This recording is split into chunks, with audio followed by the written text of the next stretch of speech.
Bon, aujourd'hui on va voir Pierre avec la C6. Donc ça fait un moment que vous ne l'avez pas vu sur la chaîne, la C6, mais elle était bien au frais dans son garage là.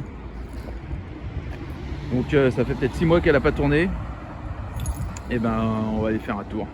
C'est toujours plaisant de prendre sa voiture et tomber sur des choses comme ça. Un Jimmy Jurassic Park, ça c'est sympa. Voilà, allez on est parti.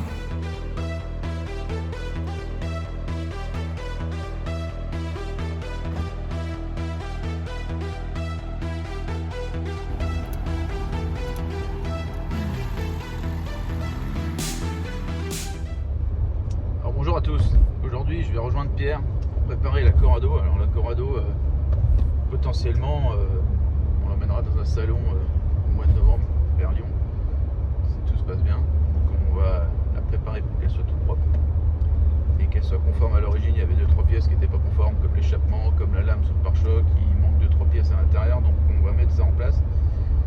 Et du coup j'ai pris la C6, la C6 grise que vous aviez vu, la fameuse C6 qui avait soi-disant un joint de culasse ou deux, je sais pas. Donc cette C6 roule très bien. Aujourd'hui j'ai 144 000 km. Elle avait 127 ou 128 quand j'ai récupéré. Donc bref, tout va bien. Le problème sur les C6, c'est les voitures qui demandent un certain entretien parce que c'est pas une 4L, c'est pas une 2 chevaux, c'est un peu comme les SM à son époque, c'est que c'est des voitures où il y a beaucoup d'électronique, où il y a beaucoup plus de choses que sur notre voiture. Par exemple, j'ai 2 vannes EGR, j'ai 2 catalyseurs, j'ai 2 FAP. Donc toutes ces choses qui se synchronisent ou pas font que des fois on a des défauts moteurs qui apparaissent pour rien, pour un centième de seconde de décalage entre 2 vannes EGR et qui nous plantent la voiture ou qui nous mettent un moteur qui passe pas contre le technique. Donc clairement une voiture qui n'a pas roulé depuis 6 mois comme celle-là, là, je sais très bien que je vais avoir des problèmes. Là clairement ce matin, ça fait 2 jours que je roule avec, elle a très bien roulé depuis 2 jours et ce matin, paf, elle me met un voyant anomalie pollution. Donc anomalie pollution, ça peut être plein de choses. Ça peut être un problème sur le FAB, ça peut être un problème sur les catalyseurs, ça peut être un problème sur le moteur, ça peut être un problème sur les vannes EGR. Donc on vous avait présenté à une époque là, le petit appareil Launch, voilà celui-là, là. Très bien. Faut savoir que la C6 elle n'accepte pas tous les appareils OBD2. Elle n'en parle que certains, ceux qui sont les plus poussés, quoi. Donc là je roule depuis tout à l'heure, là j'ai enregistré toutes les données de la voiture, là, donc clairement elle me met qu'il y a un problème sur les vannes EGR à l'ouverture. Et tout à l'heure elle m'avait même limité la vitesse en fait sur l'impulsion sur la pédale, je pouvais pas aller à 100%. Donc là clairement je sais que c'est là quand je prends mon truc là, lecture des codes défauts, il faut choisir la voiture, c'est une Citroën, voilà, voilà. Donc là vous avez une problématique sur les vannes EGR et les débitmètres. Clairement je pense qu'il y a une synchronisation qui ne sont pas faites sur la partie des les deux parties du V en fait, il y a les vannes EGR pour d'un côté et de l'autre, devant et derrière. Donc clairement c'était juste ça en fait. La voiture je l'ai arrêtée, je l'ai redémarrée, j'ai laissé 10 secondes et elle a redémarré nickel, elle roule parfaitement, sauf que j'ai toujours ce voyant de merde qui est allumé. Donc, ce que je vais faire, c'est que là je vais rouler pour voir que tout va bien, machin. Là j'ai déjà fait 50 km et quand j'arriverai chez Pierre, j'enlèverai ce défaut. Voilà. C'est une problématique sur toutes ces voitures qui sont mi-anciennes et mi-modernes, où on a voulu mettre une quantité impossible d'électronique et finalement on s'aperçoit que ce qui merde c'est cette électronique, c'est pas le moteur en lui-même. Le moteur en lui-même, beaucoup vont dire ouais le 2.7 HDI c'est une merde et tout. Moi j'en ai 2 de C6, il y en a une que j'ai depuis 2010, j'ai fait quand même un sacré paquet de kilomètres avec. Les seuls problèmes que j'ai eu c'est ces problèmes là, clairement. Et en plus, on va dire que je la laisse 6 mois, 6 mois dans mon garage. Ce que je fais c'est que, pas que ça me bouffe la batterie parce qu'il y a tellement de capteurs et de machin, c'est que je débranche la batterie et quand je la remets en route, tous les défauts se sont annulés. Donc c'est bien que c'est pas un défaut important, c'est un défaut qui revient cycliquement parce que la voiture ne fait pas assez de kilomètres.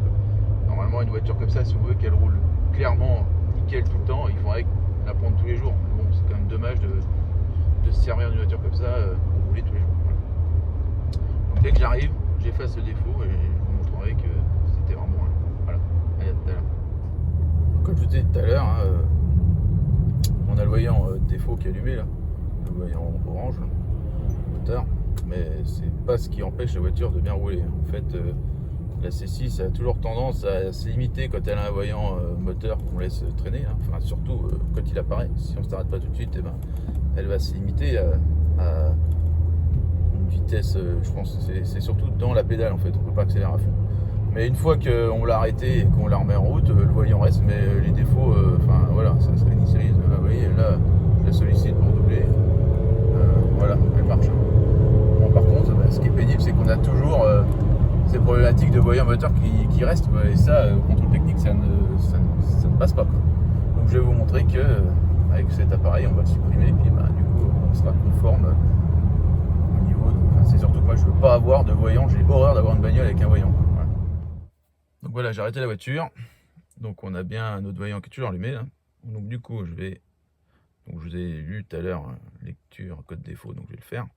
Donc on a dit qu'on choisissait la voiture, tac tac tac, c'est une Citroën, tac. Du coup ça marche aussi pour les Peugeot. Donc voilà, on a le van EGR, des bimètres, voilà. Tout ça, c'est la même chose, hein. En fait, c'est les deux van EGR A et B qui sont différentes. Bon, là, c'est qu'il faut que je mette en boîte parc. Donc on sait que c'est bon, on sait que c'est notre défaut, donc on ressort de là. Voilà. Hop. Et là, je vais mettre effacer la mémoire de défaut. Oui. Les données ont été dégagées. Donc du coup, ça, on est bon. Je redémarre ma voiture. Et au bout d'un moment, j'ai mon voyant défaut là-bas qui va s'éteindre. Paf, c'est terminé. Donc, c'est ce qu'on disait tout à l'heure. C'est ce que je vous disais tout à l'heure. En fait, ces voitures modernes, elles font peur par rapport à ces défauts moteurs. Mais on a pu voir que finalement, c'est des défauts de raté qu'on a sur des véhicules bien plus anciens, bien plus classiques et tout. Par exemple, je sais pas, une voiture essence classique qui pétouille un coup, paf, et ben ça nous mettrait sur une voiture moderne un défaut sur un capteur ou un machin et tout, et ça nous mettrait un voyant défaut. Voilà. C'est comme un ordinateur qui plante, quand on le réinitialise, il redémarre. Voilà. Donc, clairement, quand on a une voiture comme une C6 ou toutes ces voitures de cette gamme, de cette époque-là, donc si vous voulez éviter de passer en permanence votre temps chez un concessionnaire pour acquitter le défaut, et en sachant que derrière il n'y a pas forcément de défaut, parce que vu que c'est des défauts aléatoires qui arrivent au fur et à mesure, ils vous trouveront jamais rien, donc ça vous coûtera 90 balles, et ben peut-être que dans 3 semaines ou le lendemain ou 6 mois après ça revient. Donc investissez dans ces logiciels, dans ces petits appareils de contrôle, c'est très bien. Je sais que moi depuis que j'ai la C6, je suis quand même content de l'avoir, parce que avant, j'avais un lecteur OBD tout simple, et en fait, il lisait pas la C6. Je pouvais le faire sur mes autres véhicules, j'avais une Xara C soupape, ça marchait, mais pas la C6. Donc en fait, moi, j'ai en permanence dans la voiture, et quand il y a une merde, et ben, je sais très bien qu'au moment où ça merde, et ben, il faut arrêter la voiture 5 minutes. Vous repartez, bon, le voyant est allumé, et ben, c'est pas un problème, elle roule. Par contre, ben, quand vous voulez la quitter pour les contrôles techniques et tout, ben, ça c'est mieux, quoi. Ça vous coûte 150 balles, et puis ça vous évite de passer votre vie chez un garagiste. Voilà. Donc sur la C6, la prise OBD2, elle est là. Voilà. Vous avez le plastique à virer là. Elle est ici. Là, évitez de toucher à ça. Ça, c'est pour la sécurité du frein à main électrique.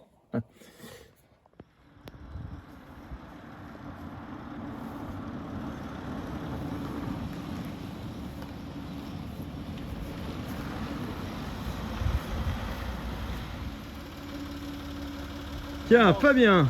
Ça va? Ouais, impeccable. Bon voilà, finalement, T'as pas eu peur là? vidéo, en voyant moteur, c'est pas grand chose en fait. Ouais. Il faut savoir que ces voitures-là, elles ont tendance à avoir des petits défauts, des petites contradictions qui font que ces voyants moteurs s'allument pour un rien, et finalement ça peut être pas grand chose. C'est souvent pas grand chose. Un voyant moteur, surtout le voyant moteur anomalie antipulsion, c'est souvent pas grand chose. Surtout quand elle roule peu. Surtout quand elle roule. Voilà.